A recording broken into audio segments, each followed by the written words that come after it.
Welcome to District 73 Education and Training Sessions. Tonight we are hosting our Leadership Excellence series, and we have a mass forum of incredible leaders that have stepped up this evening. We are sharing the stage with Emma Hiscock with her visionary leader, Tracy Gordon on values and leadership, David Harding, Delegate to Empower, Stephan Barrie on building a team, Jadhav on motivating people, and Kanchana Siriwardene on service and leadership. So we have quite a few presenters this evening who are going to share their insight into the program that Toastmasters International share with us on the Leadership Excellence series. We have education in District 73 the third Friday of every month. So you are always welcome to turn up to our education and training hosted by the district. So this evening, our first presenter is Emma Hiscock, and her presentation is from the Visionary Leader module. Emma is the Central Division Director and a member of DWS Toastmasters Club. She is currently a director for an aged care board and sits on several health-related committees.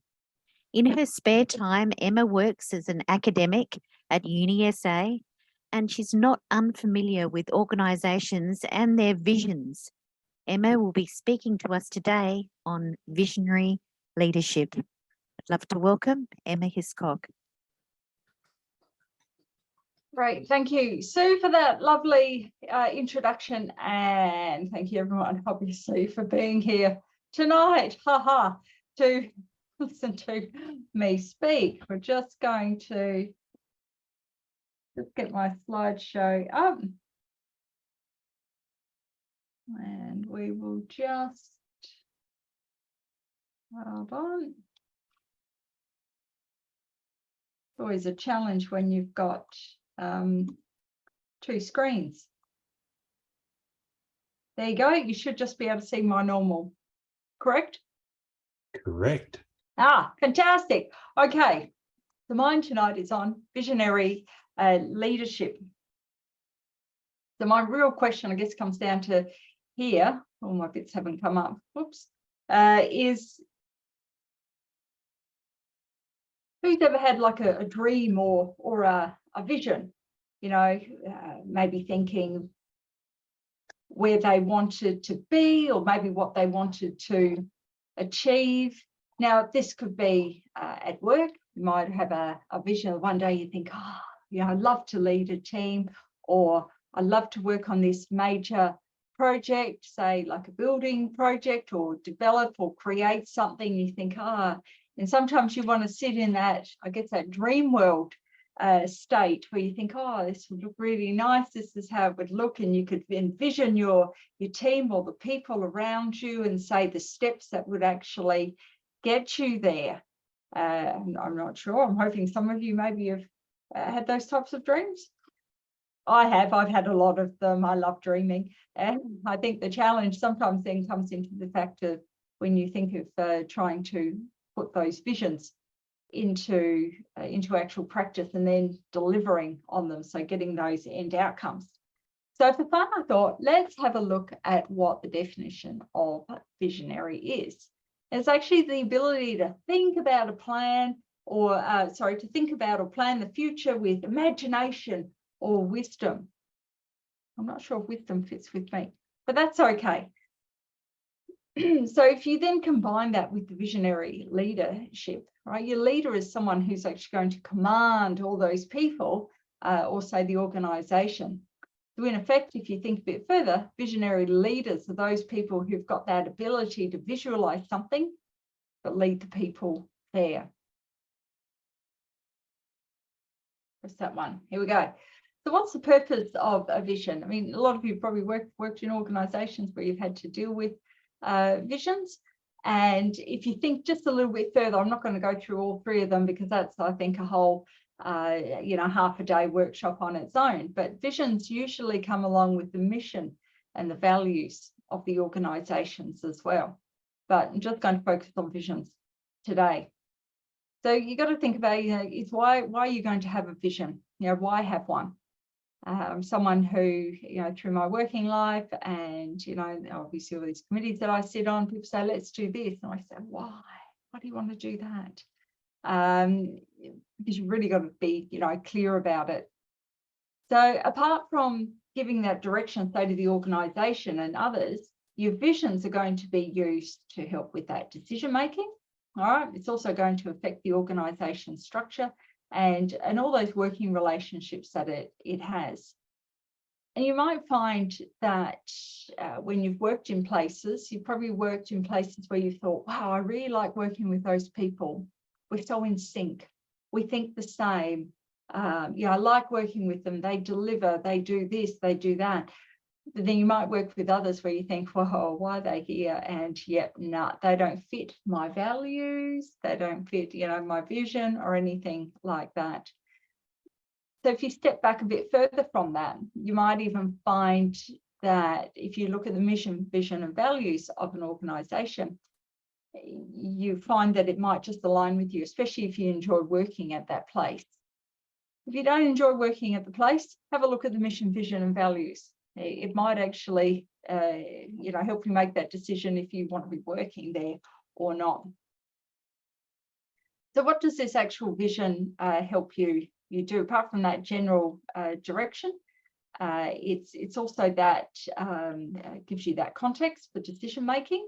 Okay, so I sit on obviously a board, and the decisions that we make regarding our aged care facility have to fit with the vision and the direction that we want the organisation to go in. Because from that, it's also going to, so like, for example, with aged care, where a lot of them obviously are building retirement housing, not the acute side of it, but more of that independent living. And that's where, obviously we'd be thinking, do we build them or don't we build them? Does it fit with the vision of the organisation? Yes or no? How's it going to affect our overall organisation structure? What are we going to have to change? And how are we going to communicate that out through the rest of the team? So let's look at what a vision statement is. Okay, vision statements need to be really clear. After this, I hope you go back and have a look at your own organisation's vision, missions and values as well. It's got to be clear. It's got to be able to challenge your team. It can't confuse them. You'll just absolutely lose them then. It's got to be general enough as well. It's got to be very people orientated. It has to inspire. And importantly, I guess, I've been threading it throughout, but it's got to be easy to communicate and understand. It's no point being given this vision where you read it and you think, yeah, what does that mean? It shouldn't be wishy-washy. People that, working in that organisation or that group should be able to go, I get it, and want to get behind you and help you achieve that vision. So for fun, let's look at some examples. Let's see if they're going to bring them up. I have to look at a couple of screens. Now I've got about 4 examples here. So here's one. Maximize our customers' ability to get their work done. Who thinks that's a really good vision? I've got to look down here at the screen. I'm getting blank looks, but that's great. What about this one? Develop, deploy, and manage a diverse set of scalable and strategic knowledge management tools to serve our customers, improving the possibility of overall satisfaction among our diverse customer profiles. Think it's good? David was shaking his head. I've looked down here because all my little pictures are down here. Do you think it's a good, you all think it's a really good vision?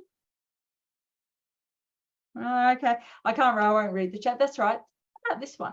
To make the best products on earth and to leave the world better than we found it. And then the final one is to be the first choice provider of dynamic, high-value, experiential communication and leadership skills development. The first 2 visions that I've actually got listed are, I can't remember which organisations they're actually from, but they're awful. They're not very clear. Doesn't really tell us much about what's happening. The second one's far too long-winded. I've got no idea what they're talking about, and I need to have a nap after reading it. Probably do some full stops in there as well to break it up a bit. The third one is Apple's vision. It says they make the best products on earth and to leave the world better than we found it. To me, I think that sounds like a pretty good vision. It's pretty clear. It aligns with me, my personal values as well. And everyone is obviously, well, a lot of people are on that pathway to leaving the world in a better state, you know, and fixing it. So probably end up getting people behind you going, yeah, great vision. I want to work there. The final one is Toastmasters vision. Need I say more? You should all know this one off the top of your head anyway. I know you do. But putting in here, you know, being that first choice provider, you know, dynamic, high value, experiential communication, okay? So, you know, practical communication and that leadership skills development. I hope you enjoyed those examples. So let's look at building a vision. Building a vision is, you know, you've got it, you have this vision, you think, the grand plan, this would be so fantastic, it looks good. But if you need a team around you to help, you know, get that vision out and help achieve it, they've got to be on side with you. I always say when we're doing projects and that, you know, people come forward and they go, I got this idea. And I said, okay. I said, so are you going to include the end users? Are you going to include the rest of the team with you when you're developing it? Oh, yeah, I will. And I go, have you? And usually we get halfway through it and I go, did you include them? And they go, no. And I said, well, it's a bit silly, wasn't it? Because basically you've got to bring the team along with you. It can be your vision, that's great. But they need to be included with it, with developing the vision, because they're the ones that are going to help you implement it and achieve it. They'll also help you to maybe tweak it so that they can understand it, so they can own it, and so that they run with it. Otherwise, you're going to be the one driving a very empty bus, or even a bus dragging probably the rest of the team behind you because they don't want to go in that direction. You're going to take them there anyway. So when you think about building a vision as well, try and include, think about like what the organisation does well. If your vision doesn't align to the organisation, well, you're probably going to have a few problems there. Think about say those important things that maybe the organisation wants or they're aiming to achieve, and see if you can make it a bit different, special. You don't want visions to all be the same, a bit boring. I think that's why we have a lot of just thinking for mind, like Coca-Cola, Pepsi. You know, we could just have one group that just makes sugary drinks, but no, we're all just a little bit different. There's all those unique little tastes and, you know, that come out from it. And I'll talk again about the teams, you know, making sure that you've got their expectations in there as well, because they've got to feel good about it. Otherwise, like I said, you're dragging them behind you in the bus. I'm on green. Okay, good. Oh, I'm doing quite well. That's good. This is my favorite part. You've got to live and breathe it. Okay, vision can't be something you go, we've got this vision. Yeah, this is what we're going to do. And then we stick it on the shelf and we never, ever, ever talk about it again. And the reason you need to bring it back into your conversations, it's going to help keep you on track. I revert back to our aged care facilities. We always look at our visions when we're making decisions. And then when we're actually, you know, at our board meetings, we'll talk about the progress and all of that, see how things are going. But we make sure that we tie it back into our mission, vision, and values. So we can say, okay, it ties back in, we're still on the same page. Great, we're going in the right direction. And if we're not, then obviously we have further conversations just to talk about it. You need to talk about what those benefits obviously going to be with your vision. You have to show that you believe it. People know when you're not interested in something and you're just going through the motions. So if you've got a vision, you've got to own it. You've got to be 100% behind it. I think if your vision is maybe not quite right, then you put your hand up and say, hey, I don't think our vision's right. I think we need to tweak it. I think we're stuck. And you've got to have that level of commitment. And if you're showing that, then you'll get the rest of your team to live and breathe it as well, so that they're reflecting it also. Okay, and that will help move it along. And I drag back with the team just quickly is you really need to sort of link it into what they're doing, but you also need to show how that their role is actually going to contribute as well. And that's why it's important to bring them along earlier to get them part of the development stages. Now, this came from the Toastmasters manual. All this stuff has, I've just sort of tweaked it a bit, but I love this, but I think it's fun. It says here, if you want to build a ship, don't drum people up to collect wood and don't assign them tasks and work, but rather teach them to long for the endless immensity of the sea. And that's it from me. Thank you. Wow, I even made it in time. Well, speaking of visions, we certainly have a visionary leader with us today, and that's Kevin Broughton. Kevin Broughton is the Program Quality Director for the district, and he's responsible for watching over all of the clubs in District 73 with education and training and helping to lead and guide us and support us in that. Part of Kevin's team today is we have the dynamic Graham Dunlop and myself as co-chairs for the education and training. So we're helping to facilitate Kevin's vision, and he's brought his team along with him each time, discussing things, mapping things from the beginning, and it's helped to have us engage with him in support of his vision for education and training for the district. So thank you, Kevin, and thank you for being 100% committed to turning up to all of these events as well, no matter where you are in the world. So well done, Kevin. We're coming to our next leader, and this is Tracy Gordon. Tracy is presenting today on values and leadership.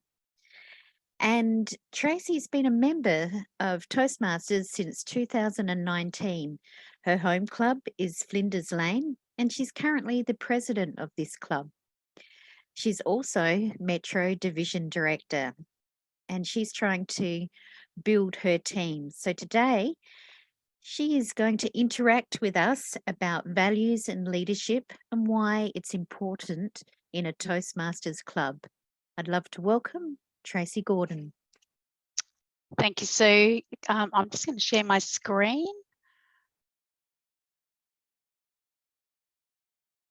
So let me know when you can see that. Can see. There we go. Fantastic. Values and leadership. Now, I promise I want to try and make this as interactive as possible. I don't want to be sitting here and lecturing at you like a school teacher, because it's not something that I like doing. So again, values and leadership is what I'm presenting on today. First of all, I want to cover, what are values? What are values? They're a set of beliefs and ideas affecting the way we make decisions and conduct ourselves. Values affect the way leaders conduct themselves. What does that actually mean? Successful leaders recognise the importance of understanding their own values as well as those of their team, and knowing their how these values influence decisions and behaviour. It's pretty long-winded, but just think about that for a second.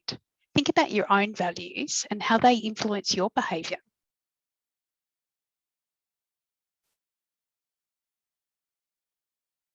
Going on from that, values are a basic set of beliefs and ideas held by an individual or an organisation. So Toastmasters is an organisation, but we are all individuals within that organisation. Values affect the way we conduct ourselves, guide our decisions, our behaviour, and our worldviews. We all have external influences. In leadership terms, values are not to be confused with morals or ethics. We'll cover that in a minute. But rather, they define what an individual finds worthy of his or her time and attention. Very, very pertinent to Toastmasters, because this can take up a lot of your time or it can take up a little of your time, just depending on where you sit.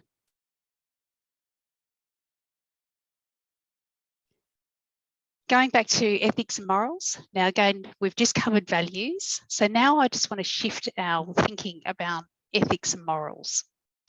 They're rules of conduct based on the rightness or wrongness of actions. Morals are the basis for ethics. Yeah, I know, I'm totally nerding out. This is really geeky stuff, but really, really important for this topic.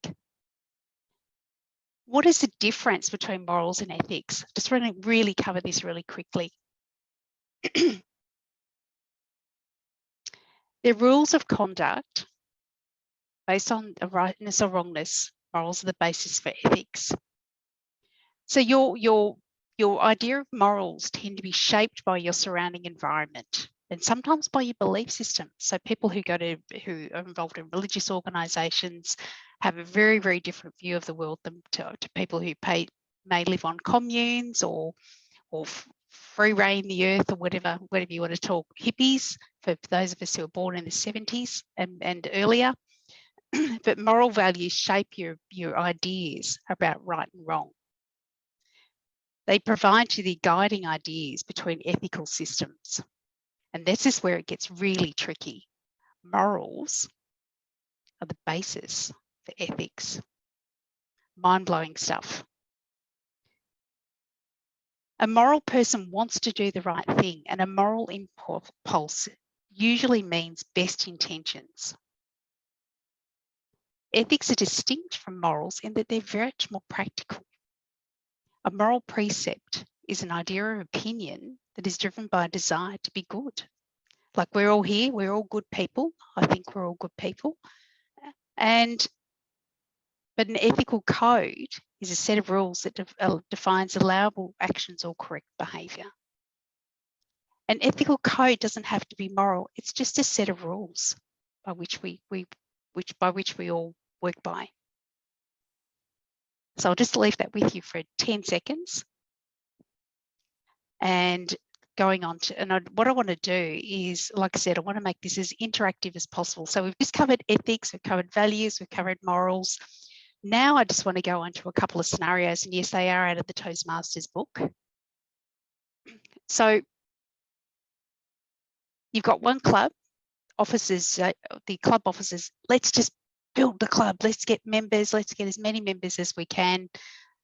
Pathways, we just want to grow the club. We want to grow the club. I just want to unmute, just want you to unmute yourselves, and let's just really quickly talk about that. What are our thoughts on that around what we've just talked about, around values, ethics, and morals? Just want some people to throw some thoughts out about, is that a good approach? Is that a bad approach? You know, is it ethically great for the club? Is it in line with what we are with the Toastmasters vision? Is it good leadership? So these are just some questions that I just want to pose to the audience, and I just want to get some thoughts. Well, I'd suggest it's not a good guideline because, well, my personal opinion is the ideal size of a club is about 24 members. Mm-hmm. And so to have vast numbers of people sign up, they then can't contribute to the club or get whatever they want out of the club because there's too many other people ahead of them for a reasonable length, to do speeches and whatever. So to give everyone a chance to benefit from the club, the maximums I'd suggest around 24 people. Yep. Any other thoughts? Can I say something? Are you saying, from talking about the morals and the values, that the people that join the club must only conform to that way of thinking? Again, the club's made up of individuals. Again, we ethically, when we sign up as a Toastmaster, there are a set of rules that we adhere to. Yeah, and again, it's about building the club, but then also too, there is a thing called pathways as well. So again, it's all very well to build the club, but again, people need to, but some of the individuals want to be participating in educational activities. So speeches, as an example, again, it's all about growth. And how do you grow people in Toastmasters if all you're doing is focusing on membership? So therefore, wouldn't those activities be learned activities over time, other than you expecting them to be like that when they join? Not sure I really understand the question. Again, it's kind of ignoring the educational activities. So again, you've got you've got some officers are saying, no, we're just going to build the club. We're just going to have as many members as we can, and we're just going to ignore the educational activities. That's half the challenge of what us divisional directors do, right? Mm. There you go. Exactly. Hence why we're covering this topic today. I've recently had an experience where we had someone come to Flinders Lane who's come from a big club. And the feedback I got was, I love coming to these smaller clubs because it gives me an opportunity to speak. In the bigger clubs, there are people who are like, I want to give a speech or I want to participate in table topics, but they don't get that opportunity. So that's one of the the drawbacks of having a big club, and where that's probably one of the advantages of some of the smaller clubs, that everyone gets a turn to actually speak. I'd suggest that scenario is pushing the idea that is it okay to con people into joining your club on the basis that we're just a social club and we're not here for anything else. Yes. If you're encouraging people to join because all you want is numbers and nobody wants to engage in the educational activities, then I'm sorry you've missed the purpose of Absolutely, and that's what I was looking for. Yep.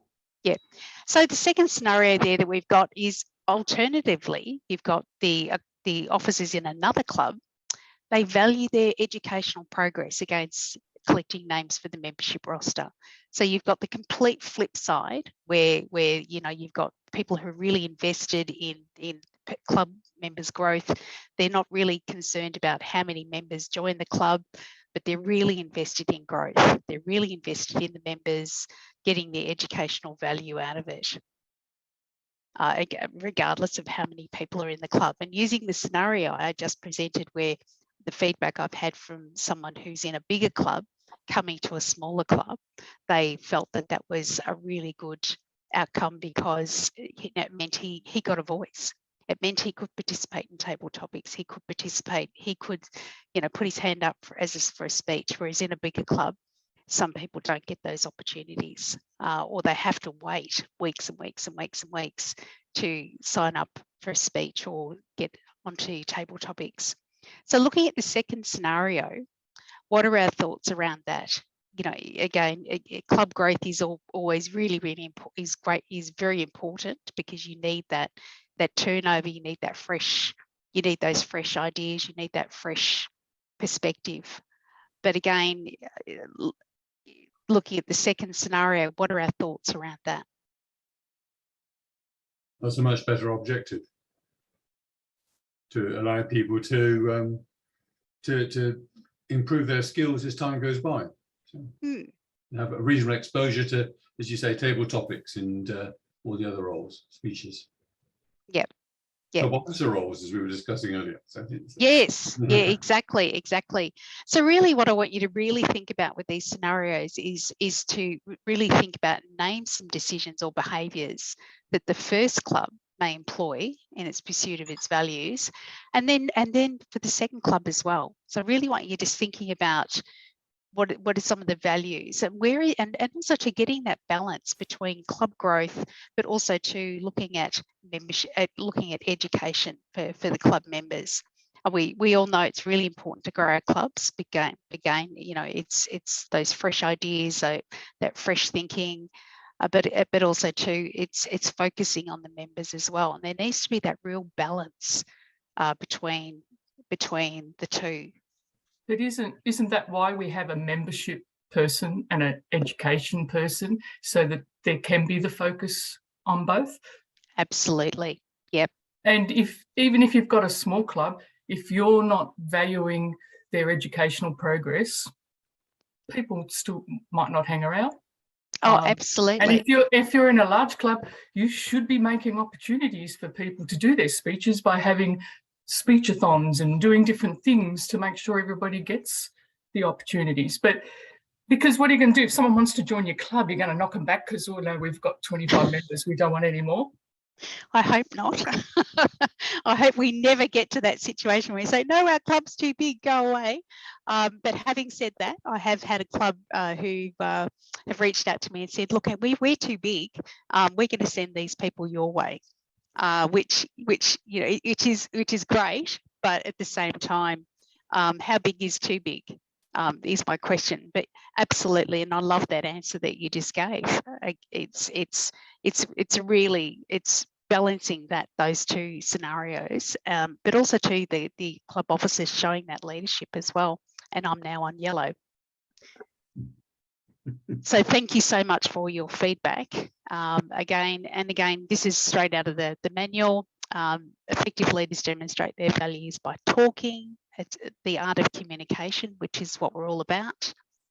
Explaining what we're here for. You know, when we've got new members, you know, signing them up with a buddy, looking after your existing members. It's not just about building, you know, getting as many people through the door as you can and signing them up. It's explaining what we're doing and reinforcing the values. It's showing people. Again, it's turning up to meetings. It's running effective and great meetings, so people will come back. It's adhering to the Toastmasters values. Recognising and rewarding people. I think that's really important, even with your existing team, and with your existing members. It's really, you know, how many of you, if someone said, hey, you know, you did a great job, or again, it's that really positive reinforcement, or, you know, you haven't seen someone for a while and said, hey, it's really great to see you back. And again, and rewarding those who continuously support the club. That's really important as well. And with that, I'm going to leave you, and I'm totally geeking out here. But again, this is one of my favourite quotes, and it's try not to become a man of success, rather a man of value, and that is by Albert Einstein. And it's one of my favourite quotes, because it's something that I live by. And just, I do want to share something really personal. I recently lost my job last year in November, and my entire team, like I ran a global team where I was working, and it was pretty devastating to leave the team behind, because I'd built really great relationships with them. And I thought, you know, I felt that I was a great leader to my team. My entire team have now resigned. So have now left that organisation, based because they didn't like the way the leadership were running things, and they didn't like their values. So that's just an example. Thank you so much for your time, everyone. Thank you for all your participation, and back to you, Toastmaster. Thank you, Tracy. It's so good to have that personal slant on things, and how effective things can be when you have your values and leadership in play. And the important thing about Toastmasters is you also have that opportunity to discuss those values and leadership and those visions that Tracy and Emma have mentioned in the club success plan. The club success plan, the area and division and district success plan are each step along the way where you can really nut things out and work out where you're going with your values, with your teams, and a perfect opportunity to knuckle down to see where you all want to head with your clubs. So thank you, Tracy, and thank you, Emma, for guiding us along the way. Our next speaker is David Harding. Delegate to Empower is what he'll be delivering today. David joined Toastmasters in 2015 after he retired from a career in information technology. He joined for the fellowship and the intelligent conversation, and of course, stayed for the joy of seeing others develop their skills and self-confidence. He takes pride in the fact that his home club, Glen Waverley, achieved President's Distinguished status in each of the 3 years that he was the VPE.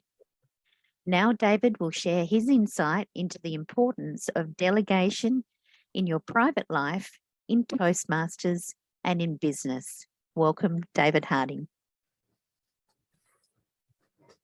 Thank you, Sue, for that introduction. Before we start the PowerPoint phase of this, I'd like to share a little secret with you all. So I'm very glad that we're a small, select group. Now, I wish somebody had told me this secret when I was 20 years old. I wish they'd told me the secret when I was 30 years old. I wish they'd told me when I was 40 years old. I worked it out by the time I was 50 years old, but by then it was too late to do me any good. And we might refer back to Emma's comment earlier about what is our personal vision. And if your personal vision is to have the word manager somewhere in your job title, somewhere on your business card, then you absolutely, definitely must learn how to delegate. If you don't delegate, the negative side of this is that you will not hold down a job with manager in the job title. It doesn't matter if you got a starred double first from your university. It doesn't matter if you're apprentice of the year at your trade. If you cannot delegate work to your peers, colleagues, subordinates, and managers, then you will not prosper in a management career. So that's the context. Delegate is to, in my mind, is to pass a body of work to somebody else. You keep responsibility for the quality and the delivery and the timeliness of that work, but somebody else does the duties. Now that's a slightly different definition to the one we'll get to in the PowerPoint coming on. Now, I never managed to learn how to do this. I was never an effective delegator. I was pretty good at my job, I believe, but I was never an effective delegator. And I'm going to give you an example from my personal life, but 18 months ago, and we can discuss what I could have done better and why I didn't do it better. So 15 to 18 months ago, I decided to move house. I live on my own. Now I wanted to downsize to smaller premises. Now, I imagine we've all moved house at some stage in our life, so it's a problem we can all relate to. And if you start to downsize, a lot of stuff has to go. The content of that third bedroom you don't have anymore has to go. The content of that second family room downstairs that you're not going to have anymore has to go. You don't need quite so many pots and pans in the cupboards. They have to go somewhere. A lot of stress. There are time deadlines, there are money deadlines, there are other considerations. Now, a good friend of mine saw that I was stressed and she asked me if there was anything she could do to help me. Now, this lady is a grandmother, so she's not a spring chicken, but of normal strength in height and whatever for her age. She also ran a very successful single trader business for a great many years. So, and Zoom Master, if you can put up the first sort of questionnaire that we prepared of what I should have asked her to do. When she asked me if I could help her, several ideas came to mind. There were some things I needed to buy, some odds and ends, including a new toilet brush for my new home.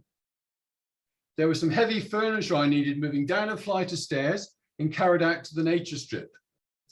I could have asked her to give me a stress relieving massage, or I could have asked her to get on the phones and select some removalists for my consideration. So which of those jobs would you like to, would you think that I should have asked her to do? Maybe if we can just vote on there and submit and come back with the conclusion. So we're talking about a lady who is recently retired from running a small business, very capable, not unduly strong, as old ladies go, not unduly weak either. All right. Have we got any votes? Have we got any total, Mr. Zoom Master? Yes, we have 9 of 11 people. Okay. 2 more have their mind yet to be made up.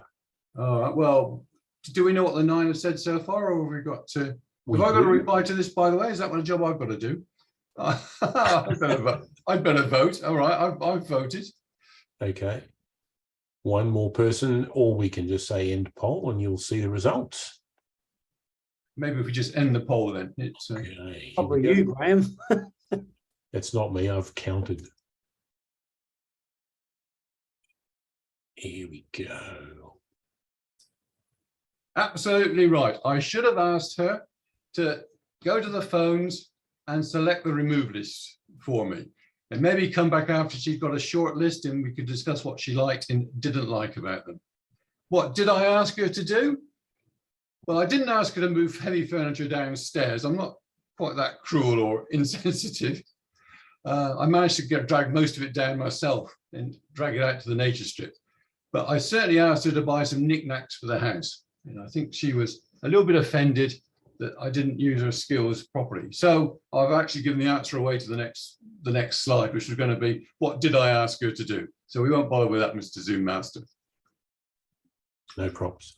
Now, maybe we can have a discussion as to why didn't I think to give her a sensible role? This is any thoughts? This is covered again in detail in the PowerPoint, but while we're talking as friends. Pride. Pride, thank you. Pride for the big one. No, control freak. Control freak, yeah, I'll You accept might, that. look, someone else probably wouldn't be able to do it the same or the right way that you want it done. Or you can't rely on them. All those things are true. I think the real cause of it was it didn't even occur to me that somebody would be willing and able to help me with these jobs. And so when the question came up, how can I help you? I came up with the first thing on my shopping list, which was to buy these knickknacks. Rather than to stand back from the job, think what could and be delegated, what could and should be delegated to somebody else. If you want to empower yourself, and this presentation is about empowering yourself mostly by delegation, faced with any task, your first question, I think possibly your second question is, should you be doing it at all? Your second question is, who can I delegate it to and in what way? Mhm. By the way, how many of us do have manager in our job title somewhere or equivalent? One, Emma clearly, Sue, yeah, everyone except me. That's fantastic. All right, so you know all this. I'll move into the PowerPoint now. Obviously, part of the pattern is they end with a quote. Now, the quote at the end of this one is from someone that they describe as a US Army officer. In fact, he's a man that many people consider to be one of the best generals of World War II. And if you're going to persuade 20,000 men to run up a beach towards the barbed wire and machine guns, you've got to be able to delegate with some effectiveness and efficiency and good judgment.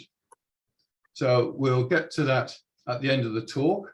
But if anyone would like to put in the chat or shout out 3 things that can be delegated when you are trying to organize a Toastmasters contest at any level, then I will put another quote from the same general into the chat later on, which is rather a more earthy, soldier-like, and probably not Toastmaster standards of view of the world. So I'll leave that as a little challenge to you, and I will now start to share my screen. Okay, so we're talking about delegate to empower, and in invisible print there is the word yourself. Although by delegating well, you also give your subordinates new skills. And so here's the definition they give. Can everyone see it, by the way? Has the screen sharing worked? Yes. We've got a thumbs up from Kevin. Thank you, Kevin. All right. I disagree with the use of the word responsible. Bear in mind, I never learned how to delegate, so what I say is rubbish. But I disagree with the use of the word responsibility in that definition. I believe as a delegator, you retain responsibility of making it sure it's done right, but the detailed work is transferred to somebody else. And in somewhere, that individual also learns how to do the job and the standards that you require. We can debate that later on. Barriers to delegation. Let's run through these So when I didn't hand over a job to my friend, some of the things you said, yes, I was not confident that she would carry it out properly. Yes, I wanted to keep control of every aspect of what was going on. And bear in mind that, yeah, if nothing else, there's a removalist would have cost me thick end of $1,000, $2,000, whatever. So I did have some skin in the game of keeping control, and she may not have been happy to spend $2,000 of my money. Yes, I was selfish, I suppose. I wanted to keep everything to myself. I think we all shouted these things out.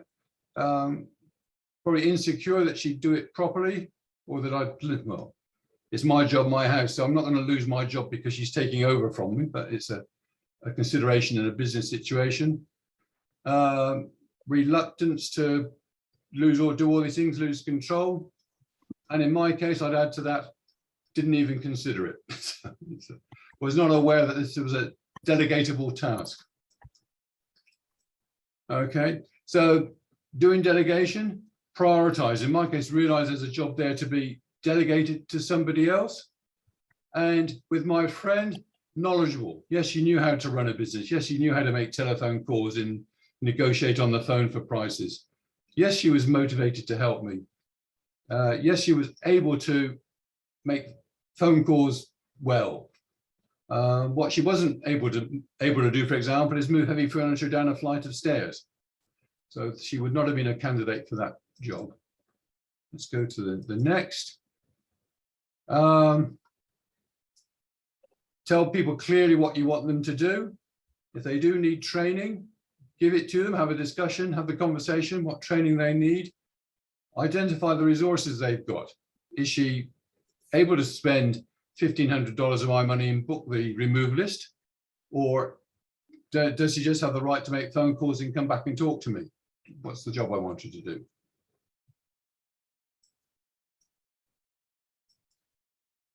Then grant her the authority to spend that $1,500 or give my email address and phone number to half a dozen removalist firms. What do I want to achieve from it? And what is she accountable for? Has she got to book somebody, confirm the date?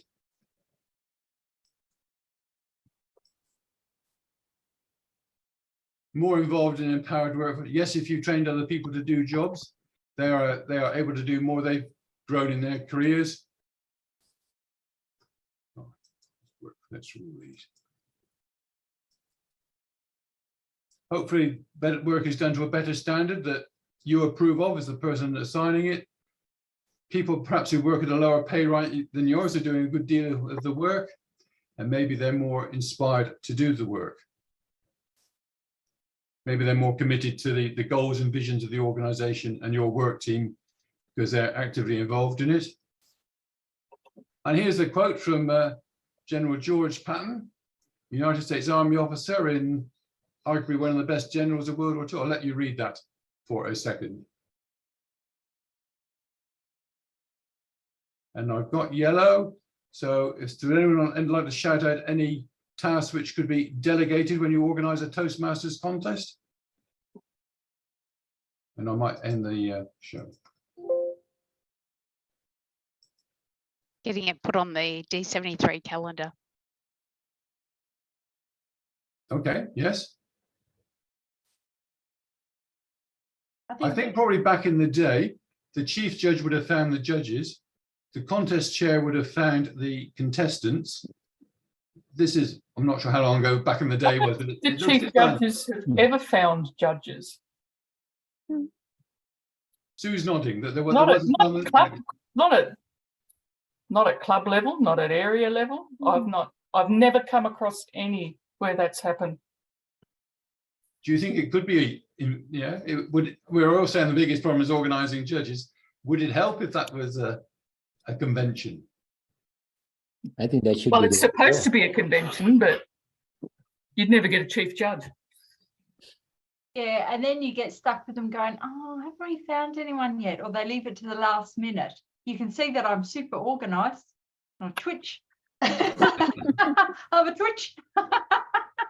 Yes. think getting backups is very important, like Zoom master for the main roles, like the guest speaker. I know we don't have enough, but then definitely be smart and then get a lot of backups as well for every role. Actually, that's a really good point. Is booking your Zoom master as soon as possible. So any other questions for David regarding delegating to empower? Or thoughts on the topic?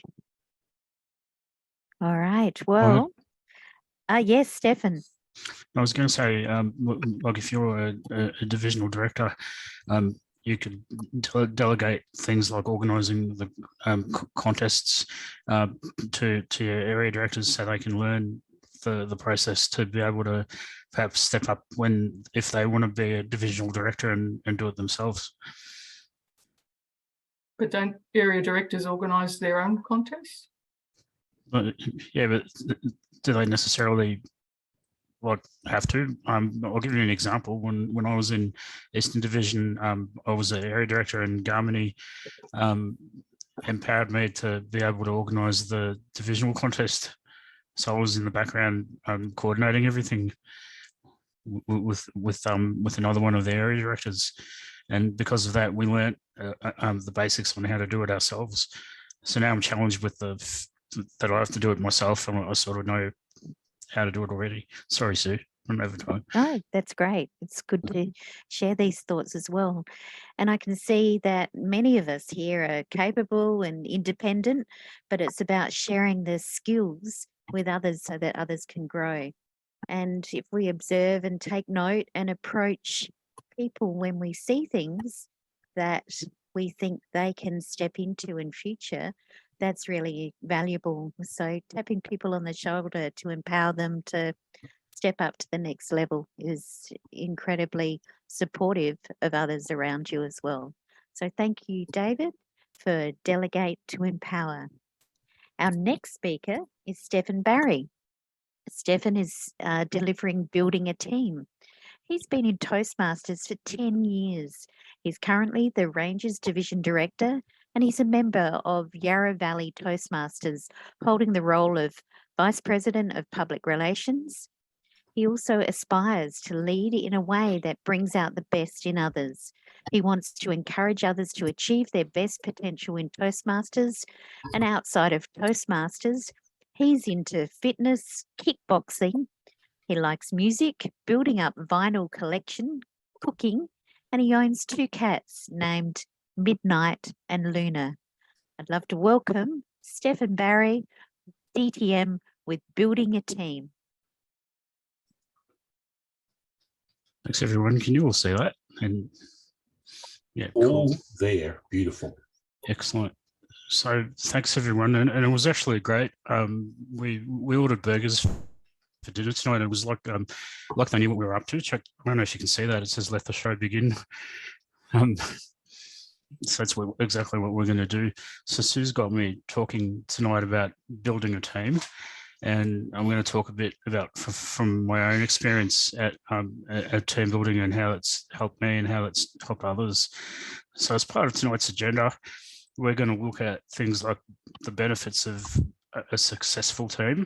This will be mostly within a Toastmasters context. However, you can take that out into the real world and use those skills as well, perhaps outside of Toastmasters. I shouldn't say the real world. We are in the world. And next, we're going to look at when is a leader also an empowerer. So that's pretty powerful. And we're going to look at that next. Following that, what is the chemistry to succeed? And then training the team, followed by proper communication and the evolution of a leader, and finishing up with the conclusion. So what are the benefits of a successful team? So quite often when, for example, being a divisional director, you don't really get the choice of choosing your team. That's chosen for you, and you get people, a mix of people where you have to go in and assess what are their skills, how can they accomplish required goals? What are they good at? What qualities can you harness to go back and make your team even better and work cohesively? So is the person a good listener? Quite often people with that are really empathic and can listen to people will come in handy to go in there and listen to a club's needs, translate those into actions, and what's the result of that? Happy members, right? The next is a people person, so somebody that's really well known, well connected. Now I'm talking from personal experience of my own team. One of them's in the online right now. It's Hita. She's one of the area directors for Rangers. Someone that's had prior experience is pretty helpful. So if you've been in one of those leadership roles before, you can bring your prior experience to the table, and to be able to coach and help the newer people understand what the process is. But quite often you'll get that in district officer training, but also people that have done it before. It's a bonus. I've got like a couple of people on my team that are really good with that. Somebody that's process driven. So are you process driven? Do you follow processes and project plans out in the real world? And if you do that, perhaps you can utilize those skills to, like I said before, to help coordinate a contest, coordinate a speech contest, be in there in the background with a list of how many judges and who's going to do what and whatever, and follow that through to completion. Because in essence, right, that's a mini project that you're doing, and you're a project manager. And if you're a project manager, wow, I'll hire you now if that was a paid job, but it's not anyway. Somebody that asks questions and values other members. Now, in the Rangers team, I'll be so bold as to say I value all of the members. And I value their contribution to what they bring to the team and all their diverse skills, which mesh together in something really wonderful, right? And we'll go into that later. And what skills they can bring to the table to make the team successful. So that's what it wants to be. And also good IT skills. So if you're like me and you can jump on and do things on computers, hey, a bonus. Prior Toastmasters knowledge that can be leveraged upon, like I said before, and also more creativity and greater productivity. That's what that results in. Functioning cohesively. Now, to function disjointedly is not really a team. You want to be cohesive and everybody feeding off each other's little superpower to be able to work cohesively as a team. And yeah, everyone's opinions are valued, and the members are very supportive of each other. Now, when is a leader an empowerer? The leader has more time to devote their leadership issues and organisations to the organisation's mission. So what does this do? It empowers the team members to take the lead. So I'm not the person up there going, now do this, now do that. There's quite a good slide that explains that later that we'll look at. I lead from the back and empower the team members to see the potential that they have and to go forth and run the team. We've had quite a few successes as a result of that. I'm not a micromanager. I don't follow people up and go, have you done this? Have you done that? And look over their shoulder. They just do what they need to do. And that works really well. So as a result of that, I can spend less time on day-to-day activities. I should cross out supervision there because it's more business orientated and not Toastmasters orientated, and concentrate on running the Rangers division effectively. The next slide. So that continued. That looked like a quote, but I Googled it and I couldn't find what that was from. It was from the slides. So Toastmasters says the success of a leader depends upon their ability to share power. Now, sharing power is very important, and sharing that with others is very important, and let them direct their own work. So that's summarized everything that we talked about right now. So now we're going to look at what is the chemistry to succeed in a team environment. So like they said, in Toastmasters, they're saying select team members. Now you don't have to necessarily, you won't have the luxury of that necessarily. So they're nominated for you by Toastmasters. I've highlighted those talking points because they're important, they're takeaways. And then review goals. So what that means is that's what that equates to is the division success roadmap to achieve determine where you best can allocate responsibilities to your team, which forms part of your success plan, so your division success plan. Then you establish parameters. So that's also your division success plan. So all of that forms part of that plan. And then you develop a plan. So I don't really have to explain that bit, do I? I hope not. And the next bit is really important, where I've said the division success plan follows down to the area success plan. So all the area directors formulate their what they're going to do from the division success plan. And hopefully they can impart that down to the clubs they look after, and that's the club success plan. So what's the result of that? It equates to happy members, member satisfaction, members that want to come back and enjoy that club experience and not go Toastmasters again. We don't want them to do that. We want to keep them happy and satisfied, and to satisfy their needs. You assign roles and responsibilities. No, I didn't really have to do that. The people that are doing things sort of fell into their roles, and then they're saying establish measurements. So what does that mean? These are target delivery dates, or they're targets and delivery dates. So you need to, while you're setting goals, you set targets, and you go, by this date we're going to achieve like all club visits completed by this date. This is what we're going to do, and so on. That's how you run that part of it effectively.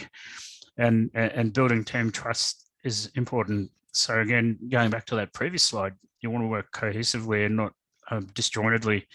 So we don't want everyone off doing their own thing. They want to work cohesively as a team.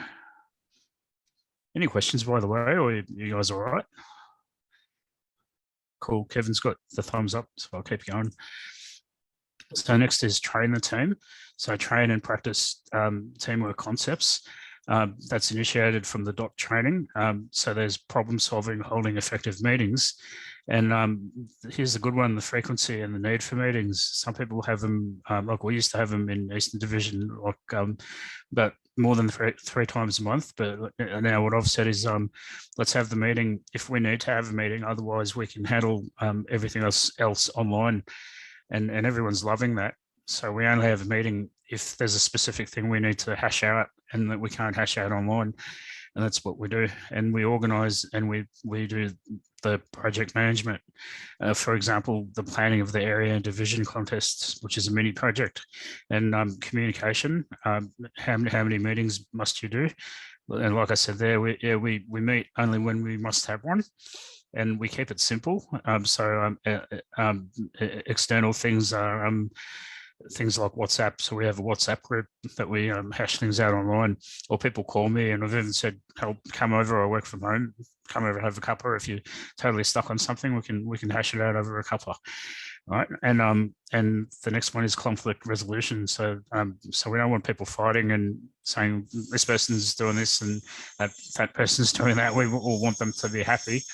And if they're not happy, I'll go in and identify the reason why they're not happy, and try and make things stable and good for everyone.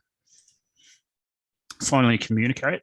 So communication is all about that thing there with the paper clips all stuck in there together and functioning cohesively. So it's a really powerful thing. And what communication promotes is high morale, pride, the willingness to take risks.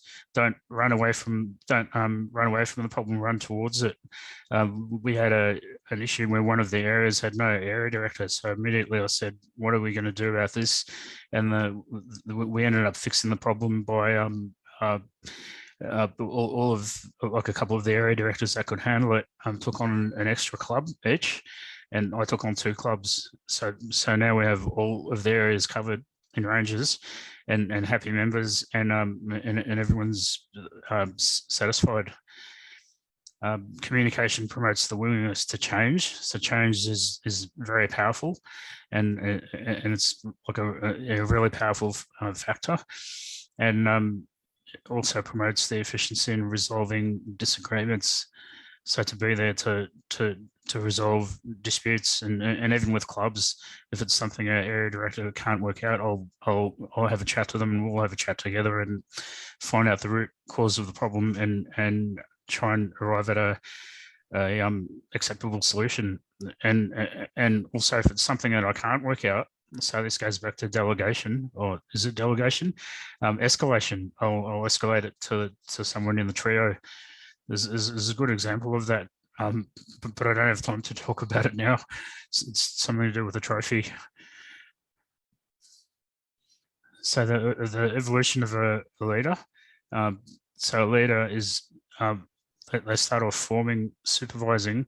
The leader is a problem solver, a coach, a monitor, and a recognizer. We don't want what's going on the left here. So this is definitely not Sparta. We're not up there with our sword wielding it on top of the hill going, now charge into battle. We want to promote what's on the right, which is cohesive leadership and everyone working and functioning as a team. And that's what makes a great team.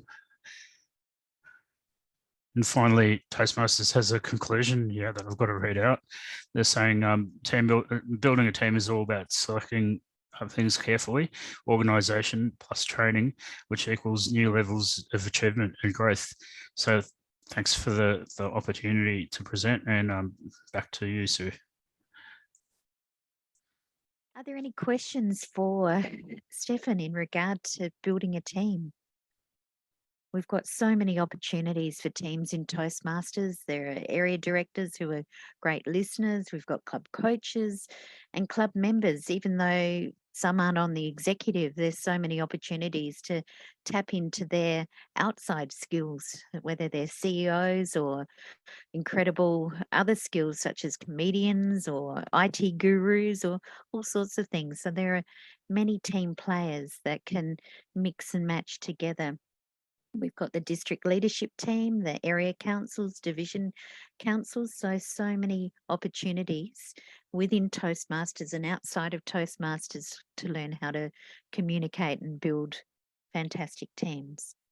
Any other questions or thoughts for Stephan's presentation? Yeah, I think Stephan hit the nail on the head when he said that we don't always have the opportunity to pick our teams. And one of the fundamental challenges we have is how do we get the teams to act as a cohesive body, or if we can't, how do we ensure that we're still looking at that unified outcome, that common goal? And the real challenge is how do we work to the common goals of success, as opposed to all channeling our own personal agendas and things of that nature. So the real learning around the higher you go within where you choose to set yourself organizationally is that ability to manage conflict, which is not always a bad thing, but how do you deal with it, and how do you create that unification and manage that process? The difference between arbitration and adjudication and all of the processes that surround people having more than one way in which they want to do something. So I think that's a timely reminder, Stephan, that it would be great if we could all cherry pick exactly who we have to work with at any point, but we don't always get that opportunity. No. So Yeah, teams, building teams and working with each other is vital for all of us in not only work life, but home and families and every other aspect of our journey in this world. Our next speaker is Hitashree Jadhav, and she's going to speak on motivating people. She hasn't been around for very long. She's been a member of Croydon Yarra Toastmasters, and that's only for 2 years. She's already an area director of R34 and a R37 club and of R37 club, which is Pentana Solutions. She was awarded the Toastmaster of the Year for 2021 for the Croydon Yarra Valley Club. She's participated in division level contests, international and humorous contests in 2021, and she placed third in the international division contest for 2021. So she's already motivated, she's ready to go, and I'd love to welcome Hitashree Jadhav.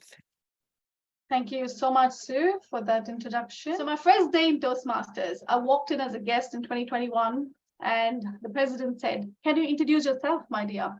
Well, I knew that was coming, so I was prepared for that bit. From my recent job interview, tell me something about yourself. After that, the unprepared bit. Does any of the guests like to have a go at table topics? I silently screamed, no. And before I politely declined, I heard a voice. Didn't you just see what a brilliant introduction she gave? Of course she can do it. Now, did I have a choice after that? Not really. That boost of energy, that gentle push, that confidence shown in a complete stranger that you can do it, led me to my next steps as I walked on the stage. And since then, my motivational journey had commenced.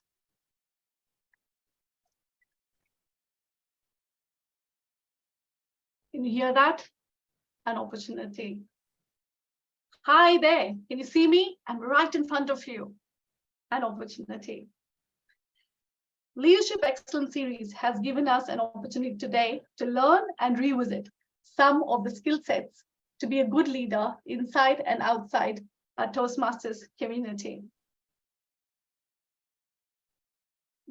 When I was given this opportunity to present these slides today, I instantly replied, yes. And next few seconds, the reality struck. What have I done? I have never spoken for 15 minutes in my life. And I want to revoke the decision immediately. But I gave myself a chance. I gave myself this opportunity to say yes and go forward. So thanks for giving one. Good leaders always create opportunity and help grow other leaders. So thank you. Let's inspire and motivate others to make an impact on our community. Now, what does an opportunity do? It simply motivates us.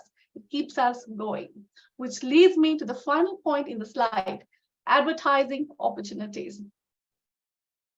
Now, when we join a new job, so the employer, he tells you about what's involved in the job. He tells you the perks, the opportunities involved, workshops, trainings, annual leave, sick leave, travel benefits, insurance benefits, and so on and so forth. Similarly, in Toastmasters, when we have a new person joining in, we need to be sure that we tell them about the opportunities involved, contests, leadership roles, and everything like trainings, workshops. They need to know about it because they're signing up for it. Otherwise, they will simply not be motivated. Okay, getting to define motivation and its types. Now, I have 2 kids. My son is 6 years old and my daughter is 3 years old. And each of them have their own motivation type. Like here, clean your bedroom now, and then I shall arrange a play date. Do your homework without complaining for a week, and I will buy you your favorite transformer. So basically, I need to tell him everything. He needs to be told. He needs to be given those little perks, those little incentives, those little awards to keep him motivated, to keep him going. In other words, he is influenced by external factors, extrinsic motivation. My daughter, on the other hand, she finishes a play, painting, sitting quietly in the corner, and she pops those little pencils in her bag, pretty pink flashy bag, without being told. Why does she do it? Because she finds it fun, she finds it meaningful, and she finds it interesting. And that's how her nature is. So basically, she is influenced by internal factors, intrinsic motivation. So now we know the motivation is quite personal. What motivates me may not necessarily motivate others. So getting to the definition. So motivation, movere in Latin, in motion. So basically, it is a state that drives us towards a specific action. And action is a foundational key to success. Motivation is the key ingredient for any form of success. Now, talking about motivational theories. So we have two types. We have the content theory. So what basically motivates human behavior? Why do we do what we do? So there can be several reasons. There can be power, money, public recognition, adventure, love, or any other human needs and wants. So they all fall into the content theory. Process theory, which I will talk about today. How does motivation occur and how do we motivate people? And very importantly, how do we stay motivated?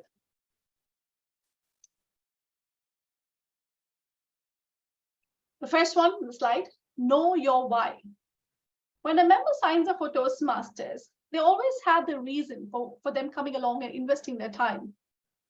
Because they have the reason why. Okay, let's just go and check out what this club is all about or what Toastmasters program is all about. Or it could be, I just want my time away from family. Or I'm going to network, make more friends, socialize, and build a good network. Or presentation skills, lack of public confidence, or whatever it is, but there's always a reason for us joining Toastmasters. And it's very important that we understand that reason. We can start by asking them a very simple question. Tell me a time in your life when you felt motivated. And what does this question do? It creates a spark in them and they think about the time they were motivated and they attained that little success. So it's important to understand why, because only our why will push us when we cannot push ourselves. The next one reminds me of Daryl's slide, the happy smileys. It's very important to stay or in the company of happy people or positive people. In other words, gravitate towards positive people. We will be amazed of how highly motivated we can get about things that really matter. They say garbage in and garbage out, which means the quality of output is determined by the quality of input. The next one, help yourself. I really believe for being motivated or staying motivated, you really need to help yourself. I'll give you a little example. Say you have to work on a presentation or a speech and write it in a month's time. When I say little by little does a trick, it's about when you're walking, you're exercising or driving or doing whatever activity. If the ideas come down to you, jot it down and put it in sticky notes, bullet points. And when you sit down to write a speech, you're not demotivated. You already have the head start. Your thinking is done. Your ideas, which is the basic homework, is done. All we are doing is just getting everything together and delivering and working on our delivery. And that way we stay in the game, we stay motivated. So definitely procrastination, as you can see, is the enemy of success. The next one on the slide, lead by example. Now, again, I'd just like to narrate a small story. So there was this mother and son who wanted to meet Mahatma Gandhi, and the mother was very, very concerned about her son having heaps of sugar. So she met Gandhiji one day, waited for her turn and said, look, I don't know what to do. Can you please advise my son? Because he's having a lot of sugar. So Gandhi heard the request and said, why don't you come back in 2 weeks' time? And so she went 2 weeks back, and then she repeated the exact same request. And then Mahatma Gandhi, he took some time. He advised the son, who then immediately took his advice and started following that. He could reduce the content of sugar. And the mother said, well, I requested the very same thing 2 weeks back, and you said nothing. Why didn't you say that to him when I came and visited you last? And he said, then me, myself, was having heaps of sugar. So when I'm not following something, I'm not going to advise. I'm not going to ask someone else to follow it. So leading by example is about the leader setting the tone. We can easily inspire than motivate people. How to motivate people and stay motivated. Now, again, using an example of a child's growth milestone, I would say. When I say invest in a person, so it's just superficially, genuinely invest in a person. So when you know that the child has a growth phase where the child initially rolls over, then it sits and crawls, and then stands up, falls, falls, and then walks and starts running. And then it's hard to catch them.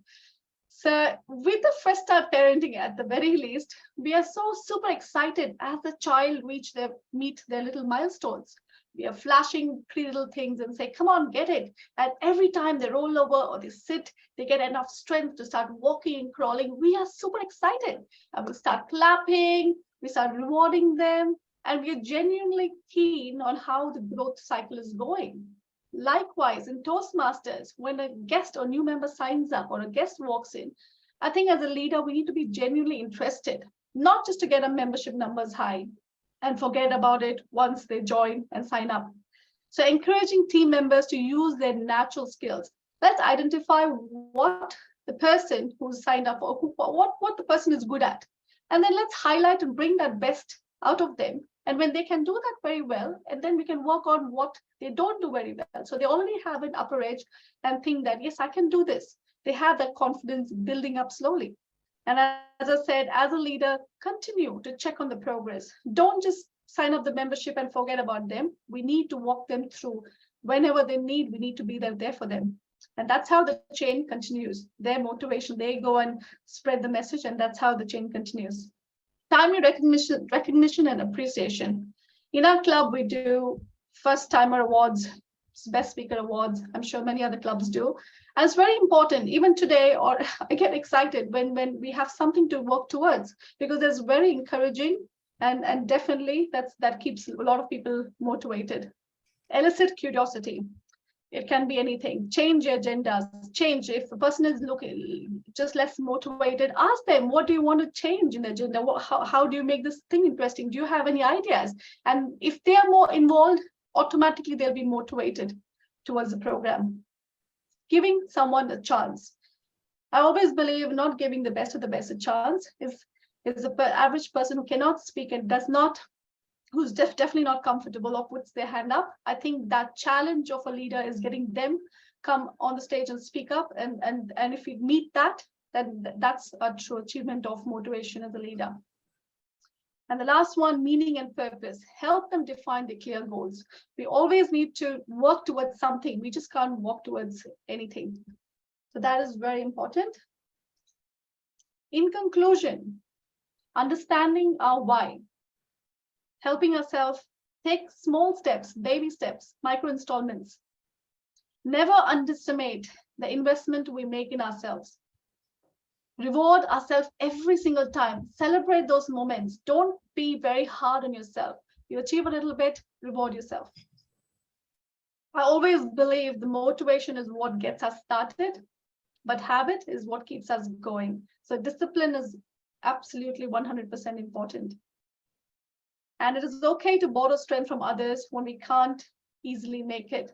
And that's when you contact those happy people or positive and get those positive energy, because we will fail, we will not always succeed. There will be times you feel low, and that's when you stay in the company of positive people and those motivational leaders and get on with your life. So in conclusion, there is a space between where we are now and what we are capable of achieving. Only a good leader can help us bridge that gap. Let's keep moving. Muvere, we can do it. Thank you. Thank you so much, Hita. What wonderful enthusiasm and motivational skills that you already have for sharing those wonderful thoughts with us into motivating people. It's been a pleasure to listen to you. You had a few hiccups, but you've just bowled through it all, and it was really good to see that incredible energy as you engaged us this evening. So thank you. Are there any thoughts or questions for Hita while she's here today? Any thoughts on the powerful or the power of knowing your why and how to motivate people?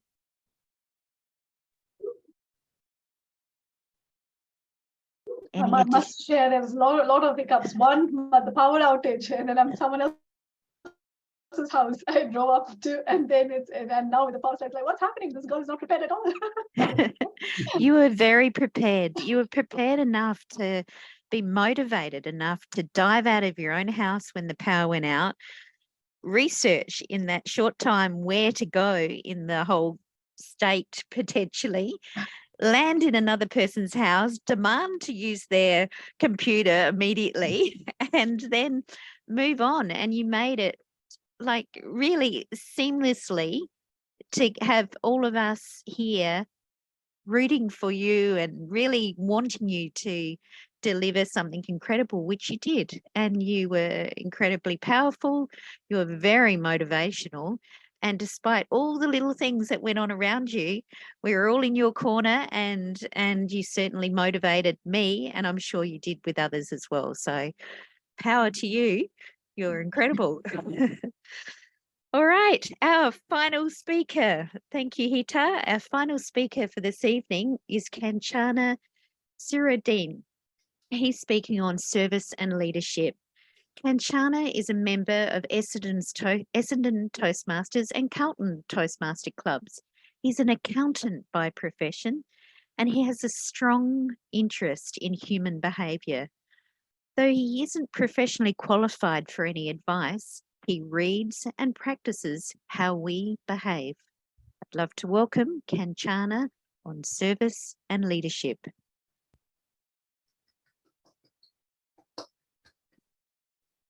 Thank you very much, Sue. Thanks for your introduction. Yes, my presentation will be very short and straightforward, and I hope we can go through very quickly, and probably we can make a very interactive session. And also the context of this presentation will be more powerful as well as profound. What I'm trying to do, I will bring up the slideshow, which is the Toastmasters, one of the Toastmasters slideshow. They own this context, but I'm going to take the context to share my thought with the team. First, I will bring up the slideshow. I hope you can see the presentation. Yeah. And this slideshow have 4 slides, just 4 slides, very quick.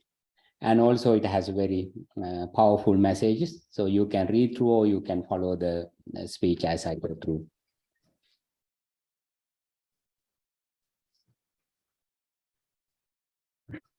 First slide illustrates some of the attributes associated with effective leaders. There are many different ways to define the term effective leaders. If you read 100 books, you will walk away with 200 meanings or the definitions, how to measure how to be an effective leader. My point is not to define the base, what the elements of the effective leaders, but basically we need to understand how to measure, how we can measure an effective leader. What are the attributes? What are the contributing factors to be an effective leader? Most important one is to have a vision. We are leaders. I firmly believe that we all should have a vision statement. It's a personal statement, or maybe when you go to an organization should have a vision statement. As Emma pointed out, we need to have a vision statement. Vision statement creates a purpose. As a Toastmaster, 2 years ago, I did my visionary communication path. As a result of that, I discovered the importance of having a vision. And I created my personal vision. Every time when I go to do something, I always look back to my vision and my values and brings that up into practice. Our vision, when we have a vision, which provides a clear mandate for us to operate and navigate our thought process and behavior. When we associate it with our team players, outsiders, like a peers, supporters, subordinates, and you call it, or insiders, when you navigate our thought process, our conscious and subconscious minds, that is also part of our leadership journey. When we have a clear vision or the purpose, we can able to put all these elements together to get the best outcome of it. One of the spiritual leaders profoundly mentioned that we couldn't love others if we don't love ourselves. How can we share something which we don't possess? Therefore, it is important as a leader, as an individual, we need to have a vision. To be an effective leader, we need to direct ourselves and we need to guide ourselves. That is the purpose of the vision. How can we direct my team, my club, my family, or my neighbors, or my peers if I don't have a direction? Therefore, it is important to be an effective leader. We have to have ability to provide a clear direction. In the same time, we need to have a purpose and the vision to drive and motivate ourselves.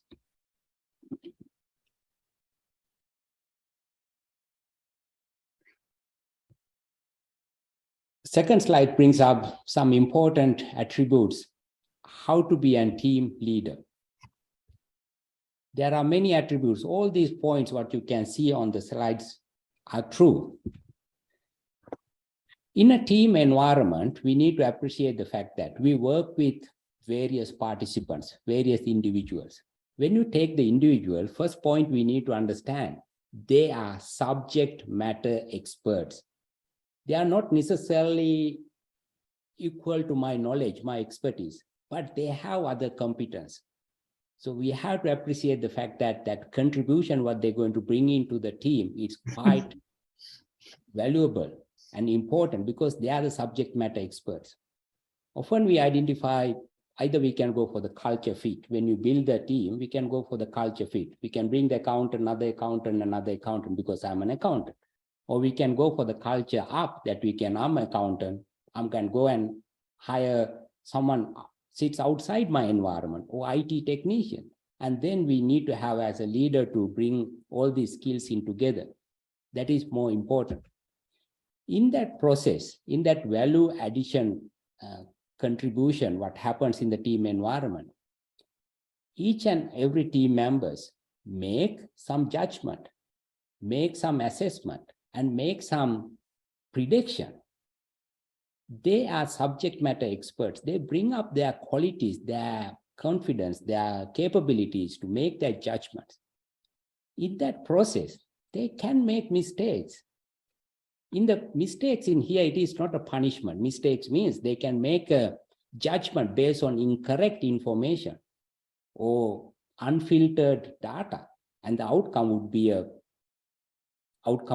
not the one that they would have expected initially, and we normally call them as a mistake. As a leader, we need to allow them to make mistakes. We need to be comfortable making mistakes. Imagine an environment when someone who has missed the target and enters the room. How would you feel that? We have often seen that in a soccer field. The player who got the penalty, he went to take it and he missed the penalty. But all other people welcome him with open arm and embrace him. And they team up together to go for a next opportunity to get the next winning goal. That is how we want to do. If someone makes the mistake, that is our problem. So we need to open our arm and bring them into our nest and need to be the best friend of that person and need to work together. We need to be comfortable making mistakes. There are a lot of benefits we can derive in the team environment. most important thing, couple of things which I need to highlight. When we use the word work, we often mistakenly interpret it. We spontaneously connect the word work with a paid job. If we have employee-employee agreement, actually that is not true. Whatever we do, which contribute to be an work, whether in a club environment, we are volunteering our time. We are encouraging others to participate. That is a work. In a family settings, also we doing some work. In a neighborhood setting, we also do some work, not only in the work environment. Therefore, we need to be aware of that. We have a prime duty to deliver our duty of care in any different environment. Whatever we do, it is work. When we team up with all the elements, when we're doing a family trip, mom, dad, uncle, and everyone come together, then we can get the real benefit out of it. Then we have to be meaningful, or we have to be mindful about it. And also when you come into the teams, we often recognize teams as in a work environment, our peers, subordinators, and so forth. But all of them are, I recognize them are outsiders. And also we need to understand that team lives in ourselves. One of the award-winning author, Erica Fox, described that concept wonderfully in her book, Winning from Within. And she describes to be a successful leader, to be a value-driven person, we need to lead inside. We need to take our insiders into the picture. And she describes 4 types of insiders resides within ourselves, within us.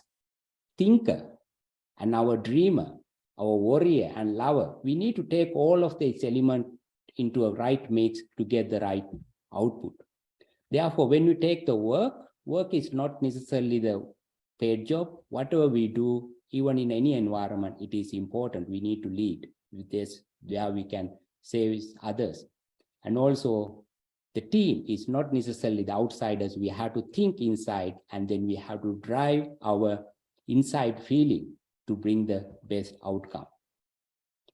You and me as a human being, we need to lead our insiders as well as outsiders to render rafts of fulfillment, and then we can take the best value out of it. It brings to the end of my small presentation. I'm on green, and then most importantly, we need to understand leadership is very, very lively. It is human, it is practical, it's profound, it is happening everywhere, whatever we do. When we act with a clear mandate, and our behavior will take us there, it provides the enough substance for us to drive and get the right outcome. That is the leadership. When we come to the service, no one in a team environment work for anyone. Instead, everyone in a team environment work with everyone. In that concept, we can create the service and leadership in a more practical way. Thank you.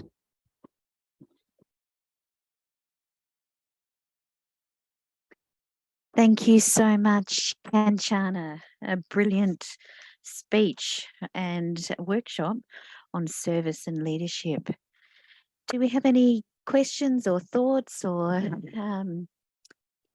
anything we'd like to share with Kanchana or ask his advice? Yes, Daryl. I'd just like to say how relaxed and calm and he's smooth his voice is. Even reading from a PowerPoint, it still sounds like it's coming from the heart. And I know it does. He's a wonderful fella. Thank you for presenting. Everyone really doing an awesome job. Just off the cuff. Oh, it's amazing. Are there any other questions or thoughts for Kanchana? All right. Well, I think his presentation, as well as so many others this evening, have been incredibly inspirational. These are just a small portion of the Leadership Excellence series.